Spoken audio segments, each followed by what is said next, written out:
Una pong pagsaludo at pasasalamat sa lahat po ng guro sa buong mundo.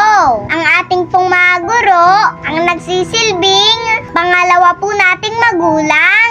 Kaya't mahalagaan po sana natin ang kanila pong sakripisyo araw-araw para po tayo ay matuto at may malating sa buhay. Sila po ang ating mga guro na kahit pagod at puyat po ay gagawin lahat para po tayo ay matuto at para sa ating kinabukasan. Igalang po natin sila at ating sundin sapagkat sila po ang huhubog sa atin hanggang tayo po ay makapagtapos ng ating pag-aaral. Maraming salamat po sa pagmamahal po sa amin, pagtitiis, pagsasakripisyo at pagtuturo po sa araw-araw, paggabay at pagpapasyensya.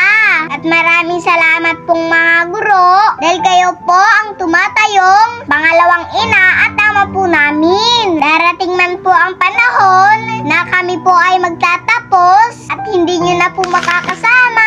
Ang mga aralin na itinuro nyo po sa amin ay hindi lagi namin maaalala.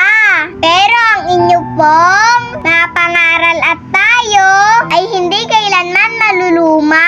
Hindi po namin makakalimutan. Maligayang araw po ng mga guro sa buong mundo. Saludo po kami sa inyo.